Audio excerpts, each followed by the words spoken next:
If I sound weird or lispy, it's because I recently had some dental work done, and it hurts. Not too long ago, I had announced that rom-coms were coming back with the theatrical release of Marry Me and HBO Max's Moonshot. Well, now Hulu's thrown their hat into the ring with their new Hulu original, Crush. Everybody's getting in on it, and I can't wait to see what mediocrity the other streaming platforms bring. Crush was one of those movies that I wouldn't know existed if the suspiciously on point advertising hadn't caught up with me. Google and technology in general now knows that I don't have high standards for what I'm willing to watch. I originally saw the trailer as an ad on YouTube, and after watching the whole thing twice, thought I'd give it a go. Then it didn't release for 3 weeks. I've never been this early to a new streaming movie, and well, it still took me like 2 weeks after it was released to watch it. Directed by Sammy Cohen in their first full-length film and starring Rowan Blanchard from Disney Channel's Girl Meets World and Invisible Sister, Isabella Ferreira from the TV series Love Victor, and Auli'i Carajo from frickin' Moana. This is a pretty typical teenage rom-com, but with the added twist of gay. And just to point it out, yes, I did try my best to look as gay as possible.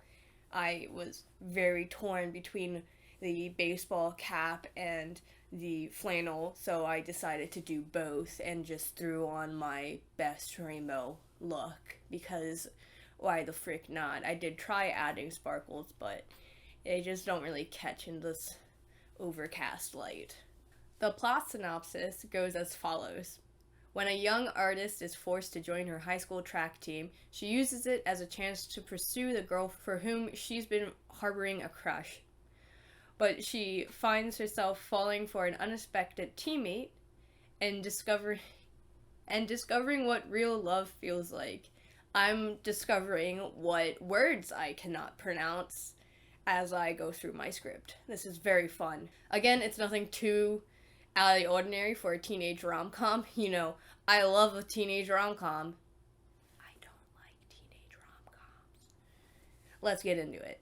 Starting off, we're greeted with a montage of various art supplies and some really epic puns that are apparently blowing up on social media because we youngsters really like puns. Then we get introduced to our protagonist, Paige Evans, as she compares herself to the graffiti artist known as King Pun. Paige is halfway through junior year and is dying to be accepted into the Cal Arts summer program, but she has to submit an art piece following their prompt. Through your medium of choice, show us your happiest moment. As she contemplates what to submit, we meet her mom, Angie, who is super supportive of her daughter's sexuality. Glow-in-the-dark dental dams. They make your puss kind of glow. It's so pretty. It's just a soft glow. And, like, super sex positive, to the point that it's cringy. Like, you'll see me physically cringe sometimes. We don't use those. First off, kids, be safe and use protection. A few minutes later, and her best friend Dylan swings by to pick her up. They've been friends since forever, and surprisingly, he's straight. I like girls. Me too. His big thing is that he's running for student body president against his girlfriend Stacy. But don't worry, they think it's really hot. Blech. The couple, but mostly Dylan, is trying really hard to get Paige over her long-term crush on the most popular girl in school, Gabriella Campos. This is when Dylan and Stacy start naming off other possible queer candidates for her, including Gabby's twin sister, AJ. AJ is kind of the opposite of her sister. She's a little more masculine, quiet, brooding, and mysterious. After Paige turns down all of her options, Stacy and Dylan then ask her to make them copies of their campaign flyers since she has the keys to the art supplies closet and access to the copy machine. But oh no, the grouchy coach catches her and accuses her of being King Pun, who has been vandalizing the school since last year. She's sent to the principal's office, where she's threatened with suspension. The evidence that she has the access to the school art supplies, and her kind of friend Tim keeps saying that she's King Pun. Hey, nice mural, Paige. Tim! Ugh, I love this little bit that we've got going, but it's not me. Oh, sure, Paige. Sure, Tim. Is evidence to convince them. Paige has a little brainstorm in that moment. The principal says that she isn't one of the students really worth rallying for, since she has not so great attendance and no extracurricular activities. So Paige offers to try out for the track team. Ms. Principal isn't convinced until the coach admits that he could use the bodies even if she isn't super athletic. Actually, I do need a couple of people on the track You team. need people on the track I team? need some more people. Are you and you want to take her? So after that, a deal is struck. Paige joins the track team and tries to find out who the real King Pun is, or she'll get suspended. You know, seems very fair, right? The principal has already called Miss Evans, and when she gets there, she is ready to defend her daughter tooth and nail. She's a good mama. Paige calms her down long enough to tell her of the agreement that they had come to. And then Coach fucking hits on her mom, like right in front of her, and it's so uncomfortable. Like, why? I like to have sex with men. I don't even have to have a relationship. What do you think of that? Well, hey girl, if you don't mind me saying. Like, almost every interaction with a coach, principal, or a mom, it's so cringy. Like, basically every adult character. Oh, and by the way, did the principal look familiar? It's because she played the space shuttle captain in Moonshot. In that film, all she wanted was a party, and in this film, she's just, like, really into the Ren Fair. Everyone has their thing, I guess. Whatever. So Paige joins Dylan and Stace at track practice after school, and look who else is there. Gabby and AJ are actually the track captains because they're, like, the stars of the team.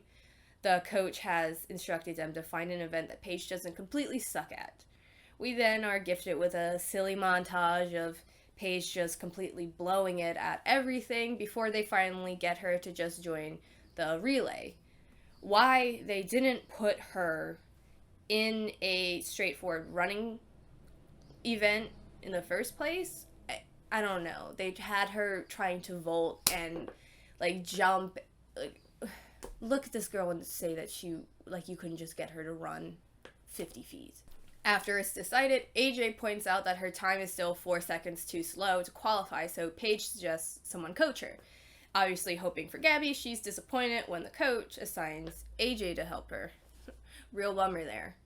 Later that night, Dylan is bugging Miss Evans as she cooks dinner when Paige gets her first clue on King Pun's Instagram. Apparently they'll be at Stacy's party on Friday and she agrees to go. It's crazy though because she's been friends with Stacy for a while apparently. Not as long as Dylan, but still. And this is apparently the first party that she's attended as Stacy's friend. Like, she hasn't been to any high school party, and I know it's not everyone's scene, but Stacy's her friend. You would think that she would at least show up once. You're graced with the presence of my cat. Be thankful. Look me in the eye and tell me that this is a normal high school party. I'm going to be honest. I was not very popular in high school. I did not go to high school parties. Any high school parties I did go to was thrown by the band kids, and you know, we love to party, but like, this is a little outrageous. Hollywood really likes to amp up what they think high school parties are like, but like, not everything is euphoria. Calm your tits. Dylan and Stacy quickly ditch Paige when they get uncomfortably horny, leaving her alone to defend herself against creepy lesbian witch lady who seems to have attempted to put a love spell on her. Thinking on her feet, she quickly pulls AJ into the situation and uses her as an excuse to get away. Outside, AJ and Paige attempt to make small talk when AJ asks why Paige is even there. She tells her whole situation and her mission to find who King Pun is. Paige then dubs AJ as her bad cop and crosses her off the suspect list, pretty easily. We get another montage, this time of the two interrogating various other teens. After some time, Paige and AJ end up in a little nook when Gabby comes up and suggests that they take shots to celebrate Paige joining the track team. You know, any excuse to take shots. I went to college. AJ passes, leaving Paige alone with Gabby, doing like a million shots, I guess. There's dancing, a creepy girl is staring intensely, and Paige is really loving the attention she's getting from Gabby just before she leaves her. Besides ditching her to go do the do earlier, I gotta say that Dylan is a great friend because he immediately notices that Paige is getting sad and suggests he take her home to sleep it off. She also has her first training with AJ the next morning, so it's, probably a good idea. Morning rolls around and Paige drags herself to the school field drinking some coffee and sporting some chill sunglasses and a big hangover. But it's okay because AJ takes it easy on her and only gets her to run 3 miles. Ha. I shouldn't be laughing. I couldn't even run a mile without, dying. Once that's done, I guess, they plop their butts down and bond. Paige talks about her wanting to go to Cal Arts and even shows AJ some of her pieces she's been thinking about submitting. She asks for some serious critique, and AJ doesn't hold back, though she did offer to. She says that they have no emotion behind them. Ouch. But not wrong. But Paige starts seeing AJ in a little differently. Almost like she sees Gabby. Gasp. There's then a bit of a time skip with the girls training for some upcoming track meet, and after testing the waters a bit, it's decided that AJ would be best for Paige to hand the baton off to, seeing some improvement here, so, good for her. Time for the meet and the girls' place. Yay! After changing, AJ and Paige start to get a little flirty. AJ shows her how to skateboard. But it isn't over yet because Paige magically finds what she believes to be King Pun's notebook just lying on the ground. Out in the... whatever. Meaning that the perpetrator is probably on the track team. Paige makes a game plan and she's going to DM King Pun and host a stakeout in order to catch them collect their notebook. So she grabs Dylan, Stacy, Gabby, and AJ to help. The 5 of them split up, with Gabby taking Paige's hand and leaving AJ with the grossly horny couple. Back with Paige, Gabby is kind of flirting and lets it slip that she and Aya, her on and off again partner, broke up, and somehow the two jokingly suggest they kiss. And at this point, Paige has already confessed to AJ that she's never kissed anyone before. So, Gabby and her kiss, and it's super awkward. I didn't have the best first kiss either, but I thought it was a little better than that. Not too long afterwards, a car goes speeding by, and they all believe it to be King Pun. And because of the ridiculousness of the car, Dylan says it's gotta be Tim, which means that he purposely planted the idea that Paige is King Pun to take the heat off of him, which is hella fucking rude. No time to deal with that, though, because the gang has to get ready for their away meet. Paige hasn't packed and Dylan is mad, but more importantly, she lets him know that she kissed Gabby, and she didn't like it. Wow. She thinks that maybe she's not a good kisser, but her mom is adamant that no woman in her family can be a bad kisser. The Evans women are legendary kissers. Your grandmother won the Frenching contest 3 years running. Dylan reels them in and says, hey, she's probably just over her crush. Once we get past some more uncomfortable flirting between Miss Evans and Coach, which is why did they even put it in there? The team arrives at the hotel. Everyone has to share a room with another person, so who do you think Paige gets set up with? There's really only 2 options here, so I'm going to break it down. It's either AJ or Gabby. Thank God it's AJ because, I couldn't deal with any more of this. Gabby seems to feel a certain way about this, but we're moving on. Dylan and Stacy are planning a party after lights out, and they decide to have a game of 7 minutes. Everyone drops their phone into the bag, and Dylan and Stacy then pull out the participants. When it comes to Paige, Dylan pulls out a phone that might be either Gabby's or AJ's. He asks what their background is, and after seeing it's Gabby's, announces that AJ's the lucky winner. I'm on Team Dylan right now. So, AJ and Paige are stuck in the bathroom exchanging some awkward banter and getting to know each other again. AJ admits that she's never kissed anyone either, and now Paige has to be a little awkward because she doesn't want to tell her that she kissed her sister. It would be a yikes moment if it didn't have a cute little make-out session. Like, this is what I assumed my first kiss would have been like. It wasn't, but at least it also wasn't like a Paige Gabby kiss either. Now, they're back in their room, and yes, it's awkward, but they both open up to one another. Paige says that she's never had a dad, as her mom just decided that she wanted a baby and got a sperm donor and just had one by herself. And AJ tells her that she's always felt overshadowed by her sister, even when coming out. After they both say goodnight, AJ falls asleep, but Paige isn't so lucky. She decides to get a midnight snack and runs into a very drunk Gabby, griping about how the machine won't give her her snack. Paige rescues the chips from the vending machine and then walks Gabby back to her hotel room, where Gabby tries to kiss her. Paige gently backs away and tells her that there's nothing personal, she just likes someone else. And Gabby is just vulnerable because her ex was actually the one to break up with her and she hasn't told anyone.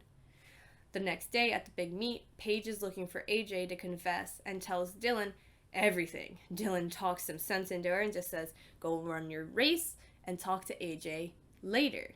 They end up getting second place. While everyone is celebrating, Gabby thinks it's a great time to apologize about the kiss to Paige. AJ overhears and feels understandably awkward. She thinks that she's second choice yet again. Out of frustration, AJ confesses that she's actually King Pun. Everyone is just shocked. Gabby more so because she doesn't understand why her sister wouldn't tell her. It turns out it wasn't Tim because he just was at the school for the Ren Fair Club or something that got canceled.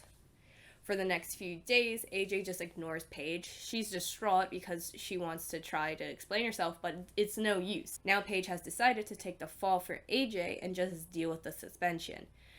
When she tells the principal, she then in turn tells Paige that AJ already confessed and has the evidence to back it up.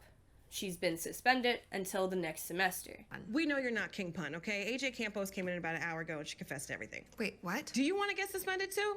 I'm just curious because it feels like you want to get suspended. And I don't know about you, but I'm not trying to do double the paperwork. It's almost the end of the semester, so it's really 5 days, but whatever. Now a determined Paige goes to her friends and makes some mysterious plan that includes calling Gabby for some reason.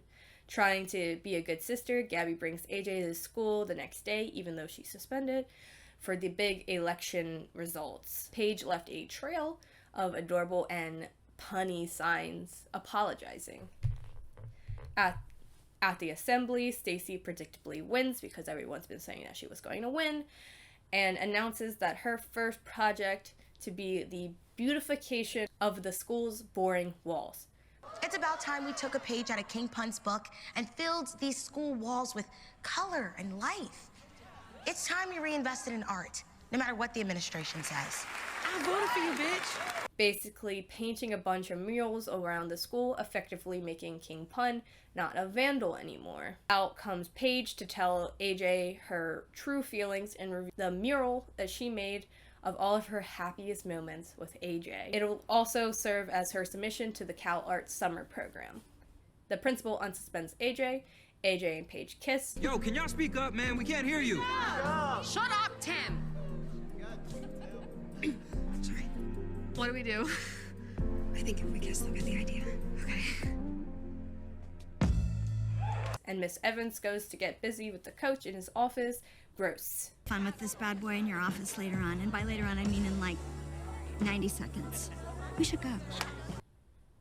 Gross. Oh, and the creepy witch girl tells the new couple that the love spell that she cast was for them two. It's cool, so I guess it worked. End. So Crush. It was okay. I enjoyed it, but I have some gripes, and as is tradition, I'm gonna just word vomit all of them to you guys. Let's get started. This movie does not know how to write adults. Every character is overly quirky. Miss Evans' whole personality is her sex-positive nature. 95% of what comes out of her mouth is her being cool and, chill with all the sex shit and da-da-da, the coach turns into a goddamn simp for Miss Evans as soon as she speaks, and then that becomes his personality. Add in his awkwardness and boom, I hate my life. The principal is basically just a giant Ren-fair nerd and as dumb as a box of rocks. And I know that Megan Mullally, if that's how you pronounce it, and Asif Menzivi, if that's how you pronounce it, I can't pronounce anything, I know they can actually be funny. I've seen Parks and Rec.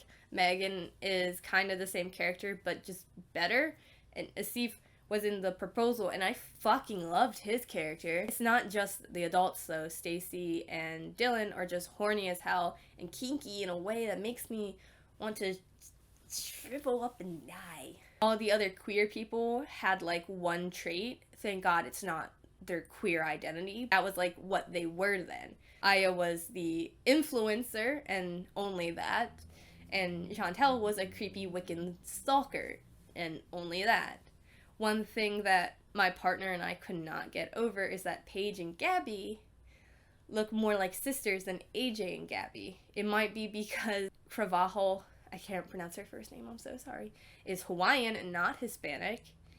It just felt weird because I'm supposed to believe that these two are twins. And to be fair, they're probably fraternal twins like my brothers-in-law. But, like, come on, man. I say we move on to some compliments to, balance out the salt. Starting with the diversity, it was a very diverse cast, which I appreciate. Sometimes I feel like it was a bit forced. But for a younger audience, I'll give it a pass. No matter if it was the different sexuality, the gender, or the races, there's someone that a young kid could relate to. I appreciated this was not a coming out story. For the most part, if the main character of a film is queer of some sort, their storyline is coming out, and while relatable and helpful to some, can be kind of irksome to, like, anyone else. I like seeing everyone just chill with the fact that Paige is gay. Also, I think I'm gay. Actually, I know I am. Ew, Barbara from next door is gay. Okay. Sorry, my first instinct was to name other gay people we know. Honey, I'm so happy for you. She's always been supportive. Hey. The story is kind of bland, and it's nothing special compared to any of the other teenage rom-coms, but it's still refreshing. While the acting and the writing wasn't the greatest, I think the chemistry between the leads was really good. I actually felt like Paige and AJ liked each other so much that it mentally sent me back to high school, which is the worst thing. And after cringing for like 5 minutes, I emerged from my awkward cocoon and enjoyed the love story. The movie isn't perfect, but a lot of people enjoyed it. The critic score on Rotten Tomatoes was a whopping 72% when I wrote this script. And audiences, unsurprisingly, was at 86%. Admittedly, the scores were probably biased, just a bit. But there was a few reviews that I think summed up Crush pretty well. Jude Dry from IndieWire said Crush is, for better or worse, just like every other teen rom-com, extraordinary in its ordinariness. And Natasha Alva from Cultured Vultures said the love story between Blanchard's Paige and Carvajo's AJ is actually really sweet. It's just folded into a not so memorable movie. Honestly, I think I'd give it like a 6.5 out of 10. It's not super revolutionary, but it's sweet to see a story for the young queer individuals out there. Representation matters, man. In honor of Crush, I'd like to divert you all to some great nonprofits that help out the LGBTQ community. The Trevor Project is an American nonprofit organization founded in 1998 focused on suicide prevention efforts among the lesbian, gay, bisexual, transgender, queer, and questioning youth. And the Australia Lesbian Foundation for Justice work in strategic partnership with foundations, individuals, and governments to ensure that their resources reach the activists who need them most and who best positioned to make transformational impact over time. The links to all these websites will be below. I'd like to hear from you all. If you like this movie, let me know. If not, go ahead too, I guess. Any other questions, comments, or concerns, leave them in the comment section below. But be kind to me, because I'm I'm already sensitive and my therapist bills are expensive, man. Peace.